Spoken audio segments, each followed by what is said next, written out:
Samajwadi party के नेता के विवादित बयान पर हरियाणा के गृहमंत्री अनिल विज ने तीखी प्रतिक्रिया दी है। गृहमंत्री अनिल विज ने कहा कि हिंदू विरोधी राजनीति करने के लिए समाजवादी पार्टी और दूसरी पार्टियों का ये मिला जुला प्लान है। विज ने कहा, बीजेपी की राष्ट्रीय कार्य समिति की बैठक में मिलजुल कर रहने का संदेश दिया गया, लेकिन विरोधी इसे नाकाम करने की कोशिश कर रहे हैं। विज ने कहा कि मामले में एफआईआर दर्ज कर ली गई है और बनती कार्रवाई की जाएगी।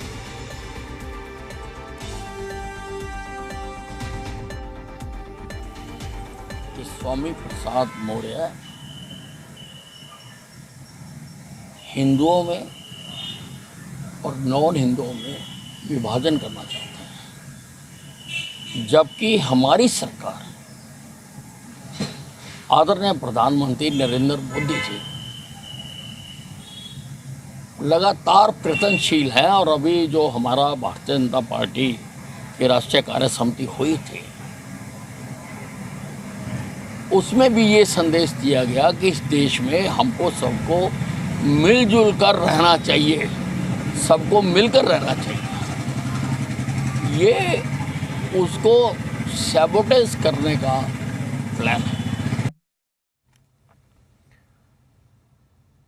हरियाणा के मुख्यमंत्री मनोहर लाल ने भारतीय महिला क्रिकेटर शेफाली वर्मा से बातचीत की और मुख्यमंत्री ने शेफाली वर्मा से वीडियो कॉल के जरिए बात की और भविष्य के लिए टीम को शुभकामनाएं दी। बता दें कि रोहतक की रहने वाली शेफाली वर्मा अंडर-19 महिला टी20 टीम की कप्तान है और उन्हीं की कप्तानी में अंडर-19 भारतीय महिला टीम ने टी20 विश्व कप जीता है। नमस्ते शेफाली बेटे, कैसे हैं? बढ़िया सर, आप बताओ। बहुत बहुत बधाई कि अपनी टीम को आपने विजय दिलाई है। सारे देश में, दुनिया में नाम हुआ है और आपको इसके लिए बहुत बहुत बधाई देता हूँ। Thank you sir. कल मैं घर भी गया था रोहतक। हाँ सर, मैंने देखी थी आपकी फोटो। हाँ, थैंक यू घर पे आने के लिए। और उसमें अच्छी बात पता क्या लगी? अच्छी बात ये लगी कि आप लोगों का परिवार भी बनियानी गांव में ही रहता था पहले। हाँ जी सर। आपके दादाजी और मैं, हम लोग इकट्ठे स्कूल में पढ़े, प्राइमरी स्कूल में 5वीं तक बनियानी में। हाँ जी सर। तो बहुत अच्छा लगा एक अपने परिवार की बेटी और इस टीम को लीड कर रही है, जिस टीम ने सारी देश और दुनिया में अपना नाम कमाया है। अंडर-19 में हम लोग प्रथम आए हैं। मैं आशा करता हूं कि इसी प्रकार से आप और आगे बढ़े और देश का नाम करते रहे। Thank you sir. खेलों के बारे में कोई भी सुझाव आपकी ओर से होगा, ताकि हम रोहतक में, बनियानी में या कहीं भी किसी प्रकार की खेलों के लिए कोई काम अगर करना हो तो हमको बताओ। हम खेलों के अंदर तो वैसे पहले भी काम अच्छा कर रहे हैं और जो आप बताएंगे और बढ़िया करेंगे। और सभी जितनी लड़कियां साथ में, सबको बधाई देना, ठीक है? हाँ, जो यहाँ आएंगे तो आपको मिठाई खिलाएंगे खूब।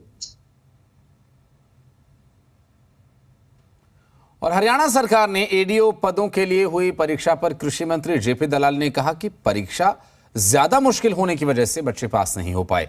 कट ऑफ के आधार पर पेपर और इंटरव्यू लेकर 2 से 3 गुना ज्यादा बच्चों को बुलाया जाएगा। कृषि मंत्री ने कहा कि ये भर्ती मुख्यमंत्री मनोहर लाल के भी ध्यान में है और दोबारा जल्द ही भर्ती हो, इसके लिए प्रयास है। और सरकार के आने वाले बजट पर उन्होंने कहा कि ये जनहितैषी बजट होगा, इसमें हर वर्ग का ध्यान रखा जाएगा। उन्होंने कहा कि भारत सरकार और हरियाणा सरकार का बजट गरीबों के हक में आएगा। बच्चे एग्जाम देंगे, हमारे मुख्यमंत्री जी के संज्ञान में आ गई है कि वो पेपर में ज़्यादा सख्त पेपर था जिसमें कि बच्चे पास नहीं हो सके। अब हम कट ऑफ को डाउन करके और जो बच्चे एग्जाम देंगे, इंटरव्यू पर जाएंगे, दुगना या 3 गुना उनको बुला लेंगे। बजट जनहितैषी, कल्याणकारी, गरीब हितैषी बजट भारत सरकार का, इसी तरह से हरियाणा सरकार का। लोकतांत्रिक प्रणाली में सबसे पहला हक जो है सरकार के खजाने पर गरीब का है, उसी नीति को लेकर के भारतीय जनता पार्टी की सरकारें हैं बजट देती हैं। और इसी का परिणाम है कि आज तरह तरह की योजनाएं बना करके गरीबों के लिए योजनाएं हम लेके आ रहे हैं और इनका आशीर्वाद प्राप्त कर रहे हैं। और हरियाणा के कृषि मंत्री जेपी दलाल ने गन्ना किसानों को धन्यवाद करते हुए कहा कि वो मिल में गन्ना लेकर पहुंच रहे हैं और इसके लिए धन्यवाद। जेपी दलाल ने कहा कि अगर गन्ना न पहुंचता तो इससे किसानों को ज्यादा नुकसान होता। वहीं मिलों में मजदूर मिल शुरू होने का इंतजार कर रहे थे। अगर मजदूर अपने गृह राज्यों को लौट जाते तब मिलों को शुरू करना होता तो ये मुश्किल होता। वहीं ठंड की वजह से खराब हुई फसलों को लेकर उन्होंने कहा कि वो मुख्यमंत्री का आभार व्यक्त करते हैं कि उन्होंने गिरदावरी और मुआवजे का तुरंत ऐलान किया। प्रदेश में 5 फरवरी से गिरदावरी का काम शुरू होगा। किसानों को जल्द ही उनका मुआवजा भी दे दिया जाएगा। मैं किसान भाइयों का दिल की गहराई से धन्यवाद करता हूं कि उन्होंने मिल में गन्ना डालना शुरू किया और दोबारा मिल चालू किए। और ये भी सही है कि हड़ताल करने से, मैंने कहा था पहले भी, किसान को ही नुकसान है। उसकी लेबर बैठी हुई थी और अगर लेबर निकल जाती तो और ज़्यादा दिक्कत किसानों को आ सकती थी। हरियाणा सरकार ने अपने सामर्थ्य के हिसाब से किसान हित में फैसला लिया है और आगे भी किसान हित में फैसले हम लेंगे। दक्षिण हरियाणा में मैं कई जगह गया हूँ। सरसों की फसल को बहुत पाले का नुकसान हुआ है। इस बार 3-4 दिन तक बिल्कुल 0 के आसपास का टेम्परेचर रहा है, तो उसका मुख्यमंत्री जी ने आदेश कर दिए हैं। मैं उनका धन्यवाद भी करता हूँ कि उन्होंने टाइमली एक्शन लिया और ये जो 5 तारीख को गिरदावरी चलेगी, इसी में उनकी खराबे की गिरदावरी हो जाएगी और उनके नुकसान की भरपाई हो जाएगी। और हरियाणा के कृषि मंत्री जेपी दलाल ने लोहारू हलके का दौरा किया और कई कार्यक्रमों में शिरकत की। कृषि मंत्री ने बुदसैली गांव में 4.5 करोड़ की लागत से तैयार होने वाली माइनर्स का शिलान्यास किया। उन्होंने कहा कि जो किसान गाय पालेगा और गाय के गोबर से प्राकृतिक खेती करेगा, उस किसान को 25,000 रुपये प्रति गाय सरकार की तरफ से अनुदान दिया जाएगा।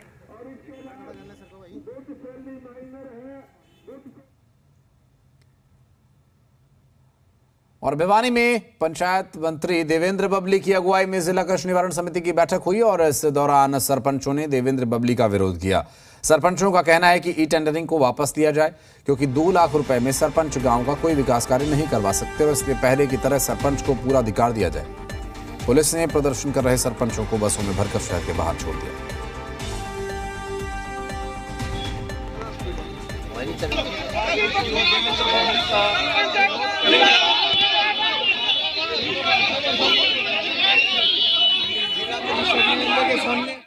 टेंडरिंग का विरोध के ऊपर है। ये टेंडरिंग प्रथा है, ये गांव के लिए बहुत ही खतरनाक है। मेरे गांव को ही ले लो, 2.25 साल में गली बनी।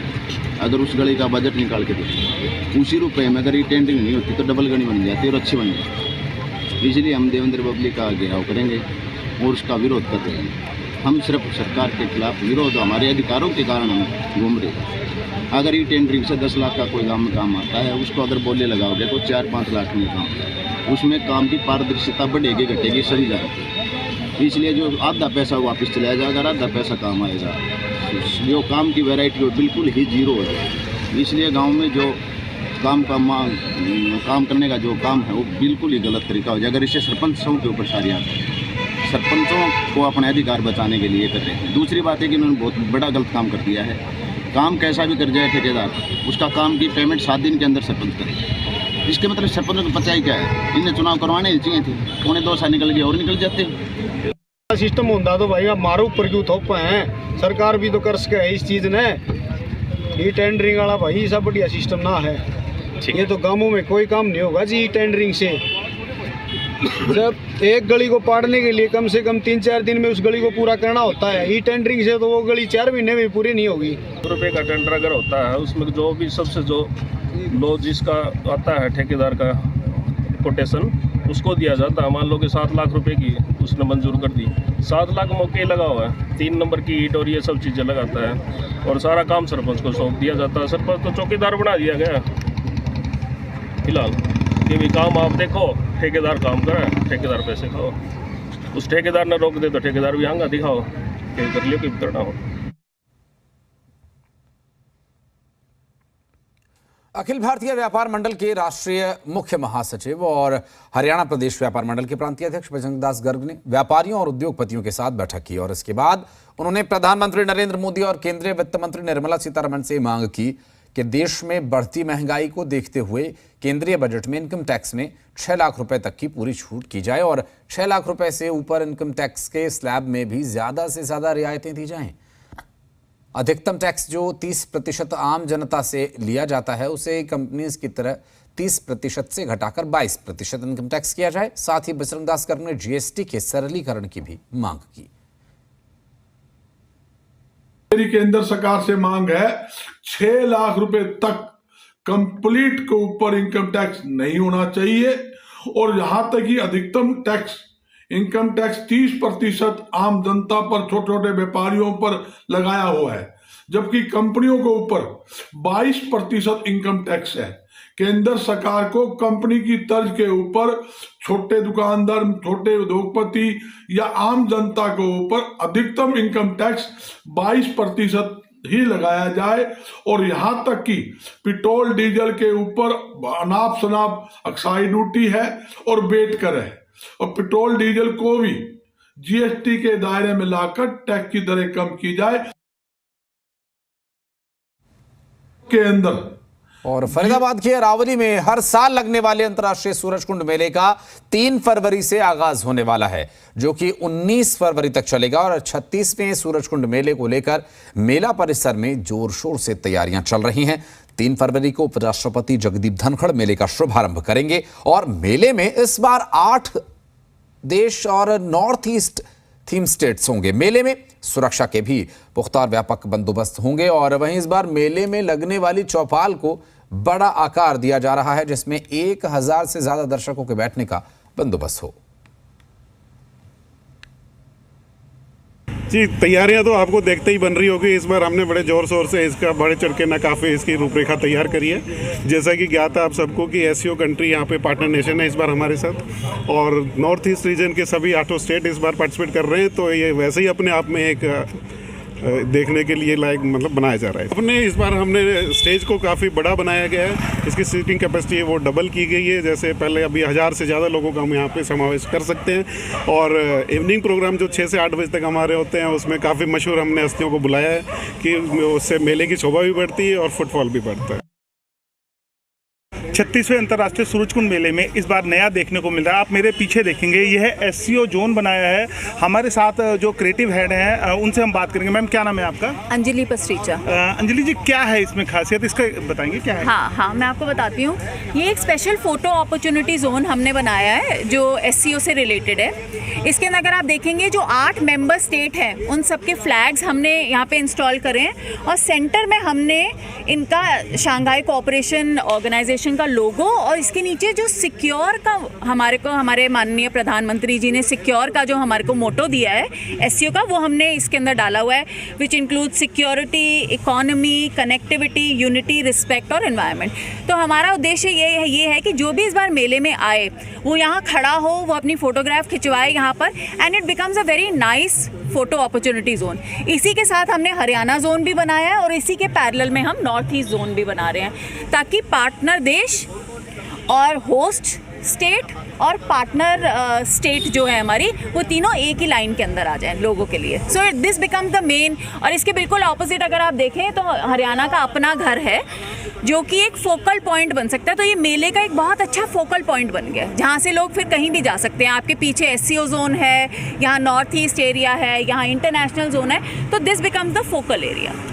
मैं आपको दिखाना चाहता हूँ कि किस तरीके से यहाँ पर 8 देशों के फ्लैग लगे हुए हैं। यहाँ पर मैं आपको दिखाना चाहता हूँ अलग अलग यहाँ पे 8 देशों के फ्लैग हैं, और यह सिक्योर एससीओ जोन बनाया गया है। और मैं आगे दिखाना चाहूँगा ये हरियाणा को लेकर यहाँ पर एक थीम बनाई गई है, जिसमें यहाँ फूस की एक झोपड़ी बनाई है, और इसके साथ साथ यहाँ पर हरियाणा स्टेट का पूरा नक्शा लगाया गया है, जहाँ पर हरियाणा के जो परिवेश है उसमें महिलाएं पुरुष दिखाए गए हैं, साथ में जो खिलाड़ी हैं जो पदक विजेता है उनका दिखाया गया। इसके साथ स्टेट थीम मणिपुर है जो यहाँ पर बनाया जा रहा है। मणिपुर का स्टेट थीम से यहाँ पर पूरा डेवलप किया जा रहा है। हालांकि अभी यह निर्माण स्टेज में है, लेकिन जो 3 से 19 फरवरी तक जो मेला चलेगा उससे पहले यह तैयार हो जाएगा। और इसके बिल्कुल ठीक सामने आपको दिखाना चाहूँगा, यहाँ पर अपना घर बनाया गया है। तो कहीं ना कहीं यह जगह अपने आप में यहाँ का सेंटर पॉइंट बनने वाली है। मैं आपको अंदर ले जाना चाहूँगा कि किस तरह का यहाँ पर स्टेट जोन है और किस तरह का यहाँ पर निर्माण किया जा रहा है। ये यहाँ पर अपना घर थीम रहेगी और किस तरीके से यहाँ पर अभी हालांकि सारा अभी अस्त व्यस्त है, धीरे धीरे चीज़ें होंगे। आप देखेंगे हरियाणा का हुक्का जो सबसे बड़ा हुक्का है उसको भी यहाँ पर रखा गया है और यहाँ पर जो अगर हम देखेंगे यहाँ पर एक ताऊ को भी रखा गया है जो हुक्के पीते नज़र आएंगे। तो कहीं ना कहीं इस बार जो सूरजकुंड मेला है बहुत ही आकर्षित होने वाला है और लोगों को बहुत लुभाएगा, क्योंकि इस बार बहुत ही अच्छी थीम के साथ कुछ नया रंग सूरजकुंड मेले में देखने को मिलेगा। नरेंद्र 36वें सूरजकुंड मेले का जो इंटरनेशनल सूरजकुंड मेला उसका आगाज़ 3 फरवरी को होगा। आप मेरे पीछे देखेंगे यह वह मुख्य द्वार है जहां पर लोगों का आवागमन होगा। इस तरह के 4 द्वार बनाए गए हैं। यहां पर सीसीटीवी से लैस रहेगी सारी सिक्योरिटी, सैकड़ों की संख्या में पुलिसकर्मी रहेंगे। इसके साथ साथ लोगों के आने जाने के लिए बसेस की पूरी व्यवस्था की गई है जो सुबह 9:30 बजे से जो आखिरी बस होगी 7:30 बजे चलेगी।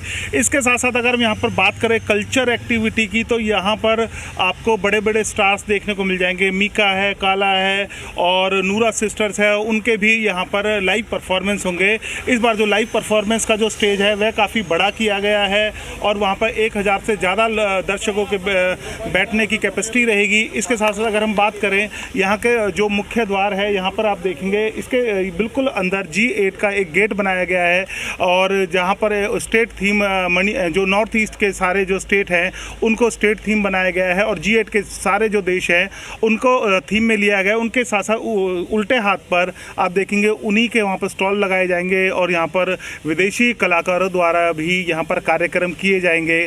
और आने वाला जो सूरजकुंड मेला है जो 3 फरवरी से 19 फरवरी तक चलेगा, इस बार बहुत खास होने वाला है। सभी के लिए यहाँ पर कुछ ना कुछ मनोरंजन की व्यवस्था है, चाहे वह युवा है, बुजुर्ग है और यहाँ पर हरियाणा की संस्कृति की भी झलक देखने को मिलेगी, क्योंकि हरियाणा के स्टॉल में जो यहाँ के ग्रामीण परिवेश है और यहाँ पर जो खिलाड़ी जो गोल्ड मेडल पदक विजेता है उनके चित्र भी यहाँ पर दिखाए गए हैं, जिससे यहाँ पर बच्चों को, युवाओं को उत्साह मिलेगा और यह मेला इस बार खास जाने वाला है। नरेंद्र शर्मा, जी मीडिया, फरीदाबाद।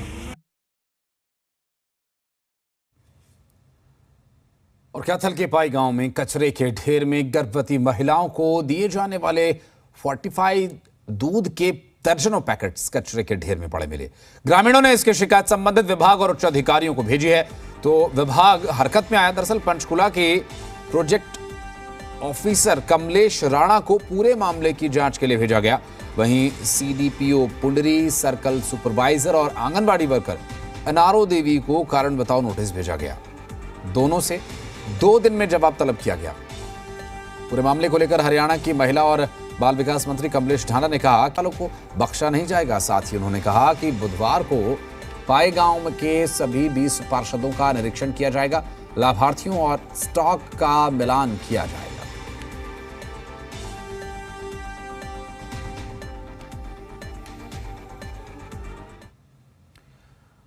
और सोनीपत में एक बार फिर ज़ी डेली एनसीआर हरियाणा की खबर का असर हुआ। ज़ी डेली एनसीआर हरियाणा ने अपनी खास पेशकश सुनो सरकार कार्यक्रम के जरिए जर्जर हुई सड़कों के मुद्दे को गंभीरता से उठाया था और जिसके बाद प्रशासन की आंखें खुली और पूरे मामले को संज्ञान लेते हुए अधिकारियों ने सड़क को ठीक करने की कार्रवाई को शुरू किया। और मंगलवार को पीडब्ल्यूडी रेस्ट हाउस में बीजेपी के वरिष्ठ नेता राजीव जैन की अध्यक्षता में बैठक हुई, जिसमें नगर निगम और लोक निर्माण सड़क विभाग के अतिरिक्त हाईवे से जुड़े अधिकारी शामिल रहे, जिन्हें राजीव जैन ने सड़कों का निर्माण जल्द से जल्द कराने का भरोसा दिया। साथ ही इसके अलावा स्वच्छता रैंकिंग भी बढ़ाने के विषय को लेकर चर्चा की। राजीव जैन ने बताया कि यहां बिजली प्लांट लगने के बाद घरों से कूड़ा उठाने का काम किया जा रहा है और अब हर रोज स्वच्छता रैंकिंग बढ़ती जा रही है।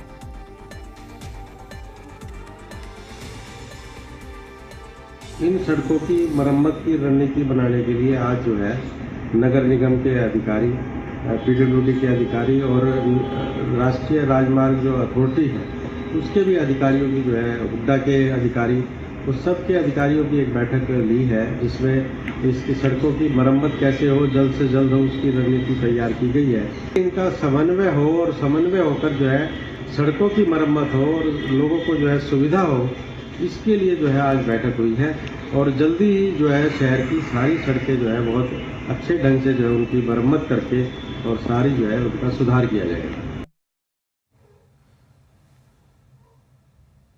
और भिवानी जिले के किसानों ने सरसों की फसल खराब होने पर लघु सचिवालय में धरना प्रदर्शन किया और किसानों की मांग है कि उनको उचित मुआवजा दिया जाए।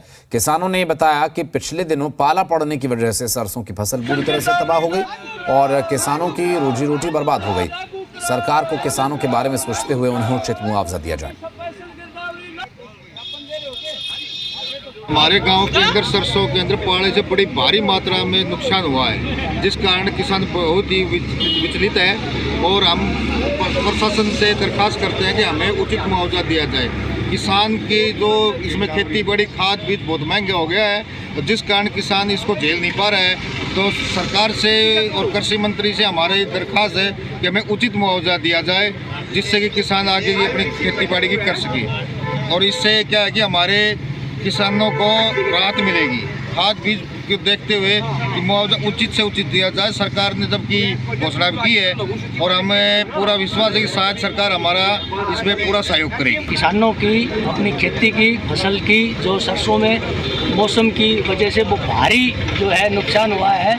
80 से 90% कहीं किसी जगह पे 100% जो है नुकसान हुआ है। और ये ठंड से दोबारा भी पड़ गया, उससे और भी ज़्यादा हो गया। मतलब हर खेत में ज़्यादा से ज़्यादा। और हमारे को प्रशासन से ये मांग है कि किसानों को उचित मुआवजा दिया जाए। बारिश से नुकसान उनका बहुत ही ज़्यादा खर्चा लगा हुआ है, कम से कम उचित मुआवजा मिल जाए तो हमारा किसानों का उससे राहत मिले, ताकि आगे की फसल के लिए वो अपना जो पैसा जो लागत है उसके आगे की तैयारी कर सके। और सोनीपत के खरखौदा के गांव रामपुर में अवैध निर्माण पर प्रशासन का पीला पंजा चला। आईएमटी एरिया से सबसे नजदीकी गांव रामपुर में इंडस्ट्रियल फैक्ट्री की 6 एकड़ जमीन पर प्लॉट काटे गए थे, जहां सरकार की मंजूरी के बिना निर्माण कार्य भी किया जा रहा था, जिसे टाउन प्लानिंग विभाग ने जेसीबी की मदद से पूरी तरह धराशायी कर दिया।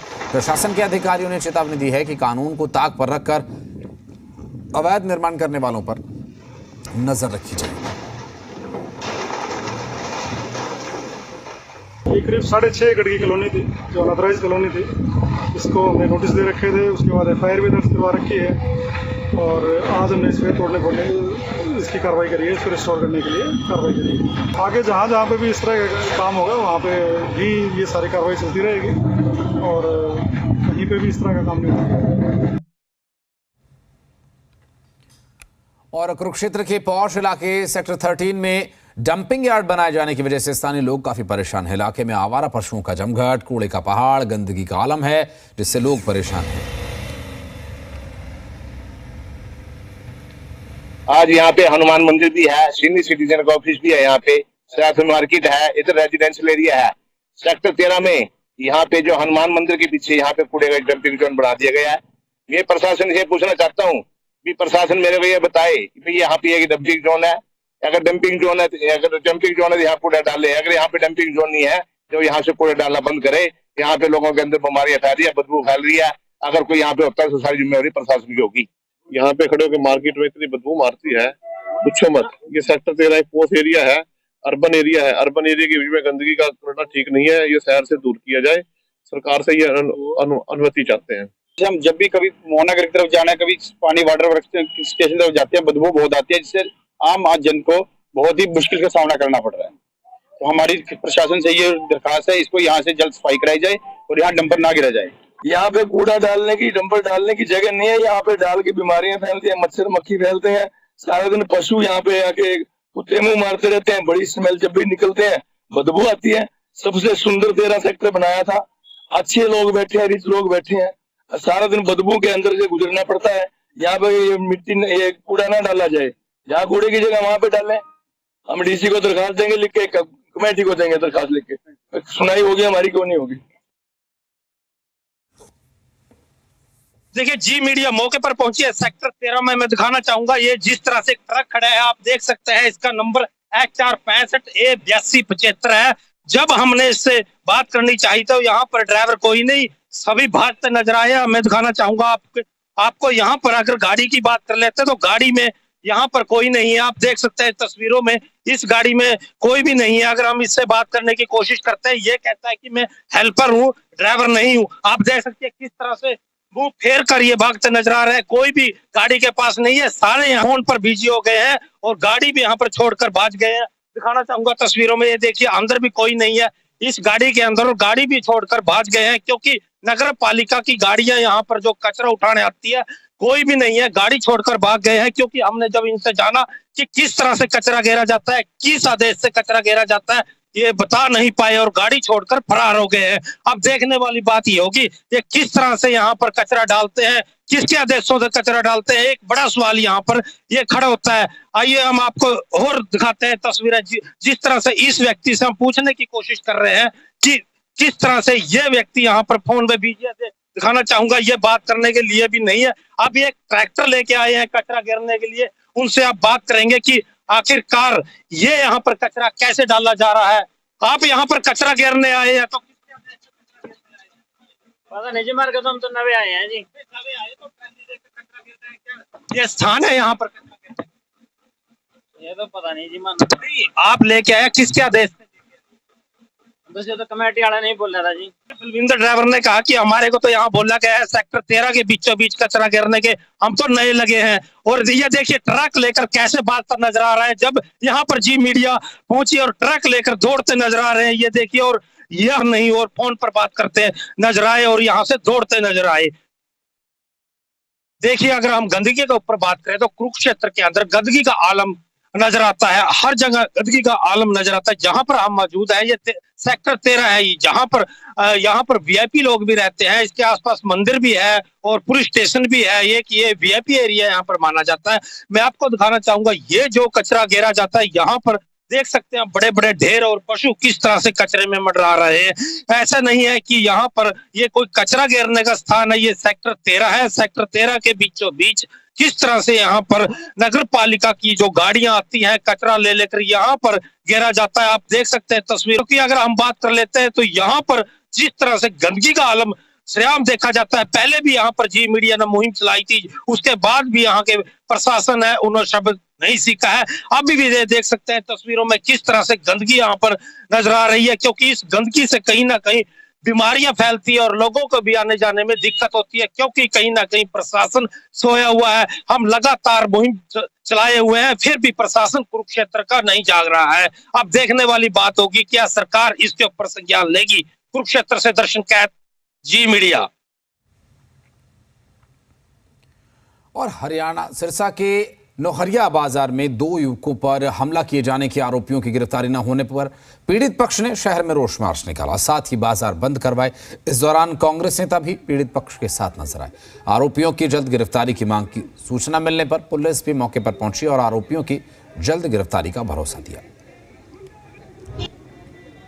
जिस प्रकार सिरसा के अंदर आज आम नागरिक भय के वातावरण में जी रहा है, सरेआम गुंडागर्दी हो रही है, गोलीबारी हो रही है, चिट्टे का कारोबार करने वाले गोलीबारी करके भी सरेआम घूम रहे हैं। पुलिस प्रशासन है जो उनको गिरफ्तार नहीं कर रहा, जिससे लोगों में भारी रोष है। और सर्व समाज ने सरकार की अनदेखी के खिलाफ ये फैसला किया था कि 1 बजे तक हम है जो बाजार बंद रखेंगे। हमारा कांग्रेस पार्टी की तरफ इनको पूरा समर्थन है और जो भी ये समाज, अगर प्रशासन ने फिर भी आरोपियों को गिरफ्तार नहीं किया तो जो समाज फैसला लेगा हम उनके तन मन धन से साथ हैं। हमारे यहाँ से पहले ही बाजार बंद है, शांतिपूर्वक है, सभी व्यापारी भाई हमारे साथ है। ये नशे के खिलाफ मुहिम है, सरकार से और एसपी साहब से अनुरोध करेंगे कि इनको जल्द से जल्द गिरफ्तार करें ताकि शहर का माहौल ठीक हो। आगे हमने कल भी कहा था, जो हमारी कम्युनिटी है, जो हमारा समाज है, कल भी हमारी बात हुई थी। कुछ विपक्ष में बैठे हैं, कुछ सरकार में बैठे हैं, उन्होंने भी हमें यही कहा है कि कल आप प्रदर्शन करो, अगर उसके बाद भी कोई कार्रवाई अगर नहीं होती तो हम हरियाणा में 1 दिन हड़ताल करेंगे।